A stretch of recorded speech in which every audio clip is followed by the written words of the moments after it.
Hi, everyone, and welcome to Whatever You Do, Don't Come Here. I'm Leslie. Today I'm going to show you a relatively undiscovered little gem of a town in Baja California Sur, Mexico. It's called San Javier. Just between you and me, don't spoil this place, all right? Tell everybody else not to come. All right, ready? Let's go.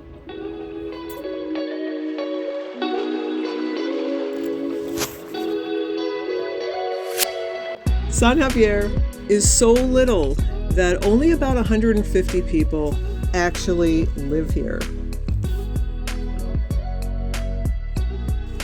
It's so little that there are only about 2 places to stay for the night, and we're staying in the best one. More about that in just a minute.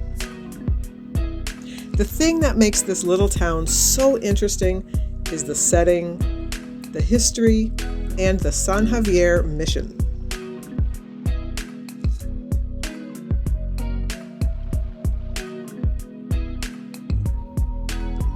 The setting is impressive. You can see the hills that surround this valley. Turns out it's a good place to grow lots of fruit trees, which is what the settlers did to try to become self-sufficient.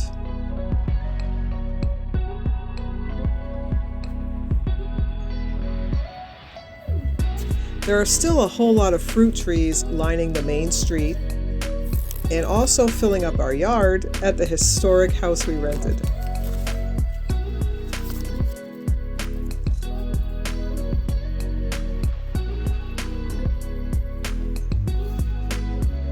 Now, getting here, that's not really easy. You have to take a twisty road for about an hour out of the nearest big town, Laredo.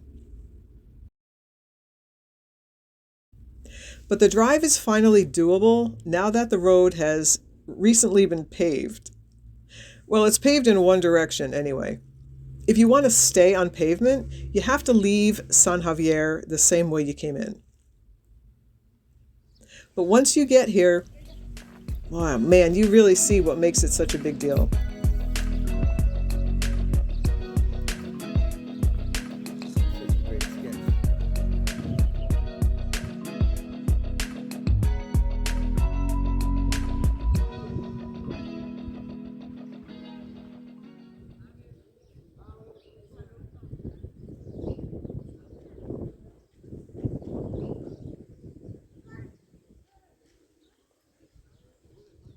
The main entrance to the town is marked with a playful, colorful sign, just like many other places in Baja Sur, and a magnificent stone cross. The cross was built in the mid-18th century by the Jesuit priests who settled here, and it serves to announce the spiritual nature of the town you're about to enter.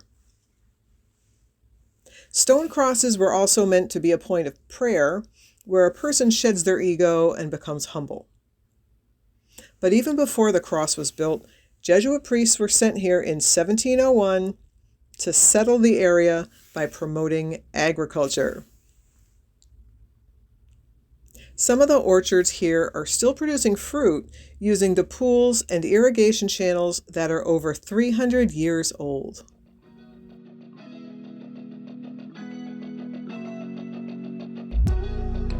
One of the most magnificent sights is a 300-year-old olive tree planted behind the mission, and it still produces olives to this day.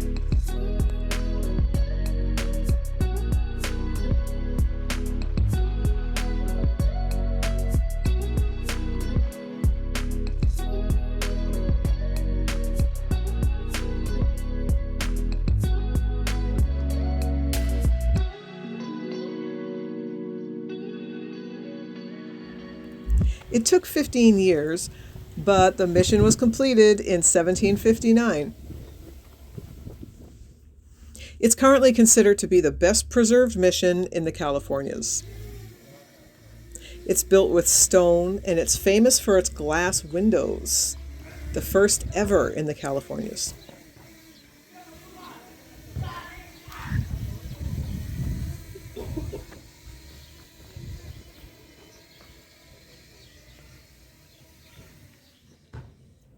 The interior was decorated with 3 Baroque carved and gold covered wooden altarpieces. They were made in Tepoztlan, just north of Mexico City, and they were brought here by mules and ship just under 300 years ago. The main altarpiece was dedicated to San Francisco Javier, one of the 2 most revered Jesuit saints. He's known as the Apostle of the Indias due to his tireless efforts to spread Christianity from India to Japan. Around the back is a little museum. Apparently they don't change their price very much, since 20 pesos is carved permanently into their sign.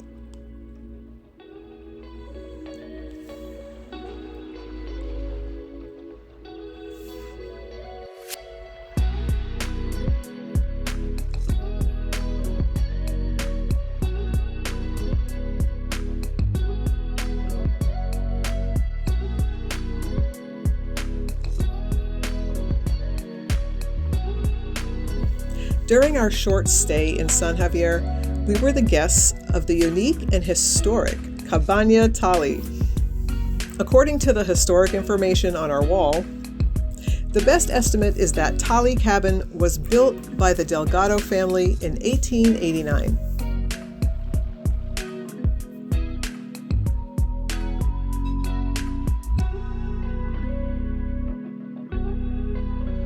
Aside from one small room near the kitchen, the existing structure is completely original. The cabin is made from adobe, which is a mixture of mud and grass.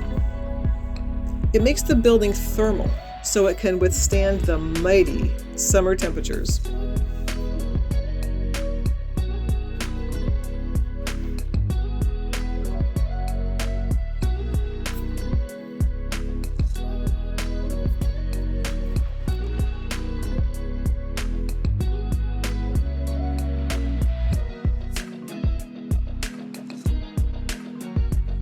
The roof of the cabin is made of palm fronds.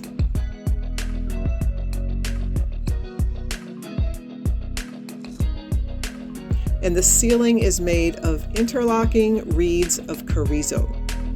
Carrizo is a bamboo-like plant that has a smaller diameter, and it grows really well in humid areas. All of the materials used for the construction of the cabin were sourced right here in this region.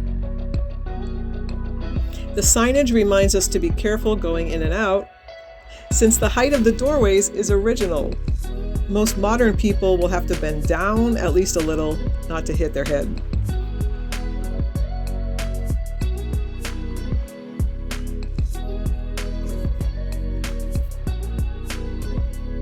Cabana Tali is located right near the main entrance to the town, where every tourist stops to take a picture with the festive San Javier sign. But the property has a rustic fence around it that makes it feel somewhat private.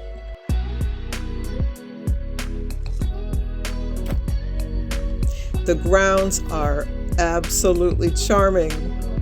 The outdoor space is a big part of what makes this little cabin so special.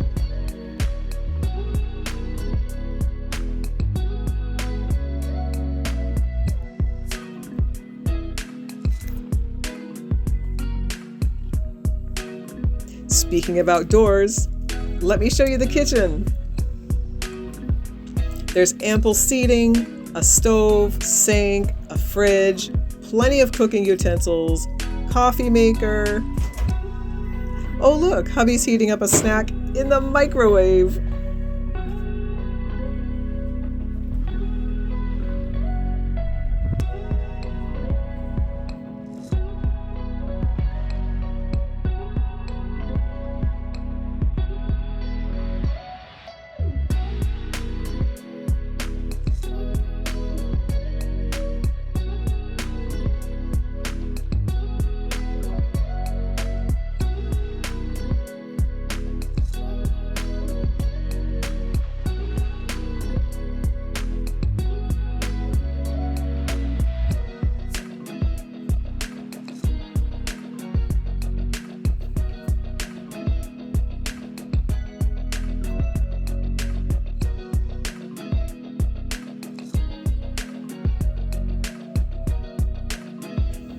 We could only stay here one night, and there's not much to keep you here more than a few days at most. But if you ever want a place to just chill out and work on your watercolors or write a novel while forgetting that the rest of the world exists, this is the place. I hope you enjoyed this tour of San Javier. It was fun to explore it with you. I love it here, but since I don't want to spoil it, remember, whatever you do, don't come here. See you next time.